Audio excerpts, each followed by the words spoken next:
मुझे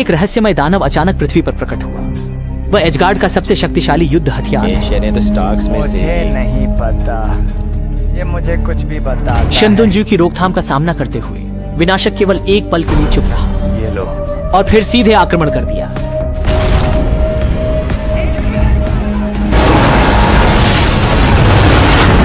इस समय असगद के योद्धा भी पृथ्वी पर आ गए थे।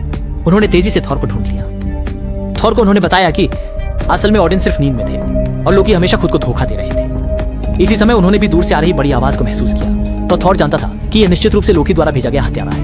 विनाशक जल्दी ही छोटे कस्बे में पहुंच गया। उसने सीधे चारों ओर हमला शुरू कर दिया और फिर सीधा एसगार्ड के योद्धाओं की ओर बढ़ा।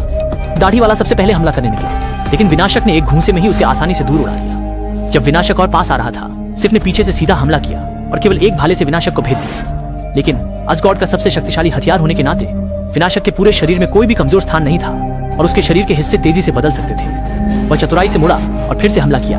फिर भाले के बंधन से मुक्त होकर उनकी अगली हमले का सामना करते हुए सिर्फ भी जल्दी ही गंभीर रूप से घायल हो गई। अन्य 3 लोग मदद के लिए आगे बढ़ना चाहते थे, लेकिन वे भी तुरंत ही उड़कर बाहर फेंक दिए। तबाही मचाने वाले के अजय रूप को देखकर थॉर ने अंततः सामने आने का फैसला किया। उसे लोकी के इरादे का पता था और वह धीरे धीरे तबाही मचाने वाले की ओर बढ़ा। थॉर के अनुरोध पर लोकी ने दूसरों को छोड़ने की सहमति दी, लेकिन कहा कि आज थॉर को मरना होगा। तबाही मचाने वाले ने थॉर को जोर से बाहर की ओर फेंक दिया। वह जमीन पर जोर से गिरा और उसके बाद तेजी से दौड़ने लगा। देखते ही देखते थॉर ने अपनी आंखें बंद कर ली। जैसे ही हुईमेजर ने मुड़कर जाने का इरादा किया, दूर रहे से ज्यादा में ओडिन ने भी इन सब का अनुभव किया। उसके आंखों के कोने से आंसू बहने लगे। दूर ले शंजी छुई अचानक उड़ उठी। वो तेजी से थॉर की ओर बढ़ी। बिजली की चमक में थॉर को ले शंजी छुई की फिर से मान्यता मिल गई और जन ने भी थॉर द्वारा कही गई बातों पर विश्वास कर लिया। विनाशक फिर से हमला करना चाहता था, लेकिन उड़ते हुए ठंडर हरमर से आसानी से गिरा। तेजी से आकाश की ओर उड़ गया। एक काला तूफान भी तेजी से प्रकट हुआ। टोर की पूरी बिजली शक्ति के विस्फोट के साथ अंततः उसने पूरी तरह से विनाशक को हरा दिया।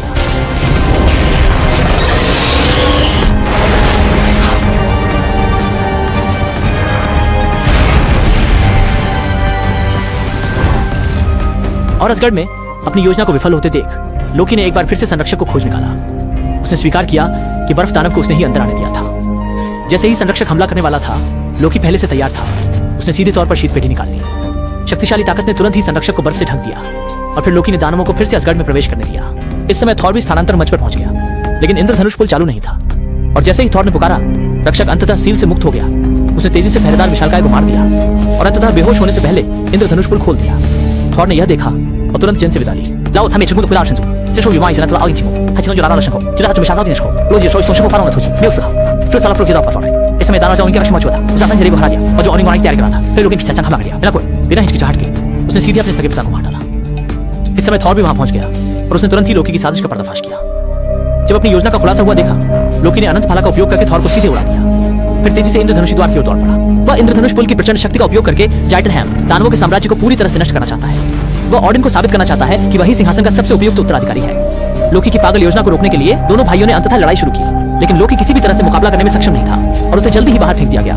देखते हुए कि उसका भाई इंद्रधनुष पुल से गिरने वाला है, आखिरकार टोर ने अपना हाथ बढ़ाया, लेकिन यह सिर्फ लोकी द्वारा बनाई गई मृग तृष्णा थी। उसने पीछे से एक बार फिर टोर पर हमला किया, लेकिन जब वह पूरी ताकत से हमला करने वाला था, तो टोर ने ली शंजिली से उसे मार गिराया और फिर उसने ली शंजी छुई को लोकी के ऊपर रखा, जिसे लोकी अब हिल भी नहीं सकता था। लेकिन इसी समय काय होंग छाओ की ऊर्जा भी नियंत्रण से बाहर हो चुकी थी। शक्तिशाली सी चांग को लोकी बिल्कुल भी नियंत्रित नहीं कर सकता था। यह देखकर उत्सुक टोर ने फिर से लेई शंजी छुई को बुलाया। भाकन गोंगछाओ को पूरी तरह से नष्ट करना चाहता था। मुझे माफ कर दो जी।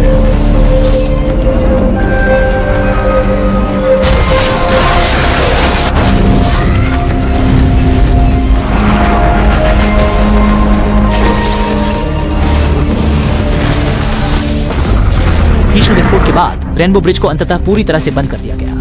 जैसे ही दोनों लोग रेनबो ब्रिज से गिरने वाले थे, ओडिन जाग गए और वहां पहुंच गए। लेकिन लोकी ने अंत में अपने हाथ छोड़ने का फैसला किया और फिर अनंत शून्य में गिर गया।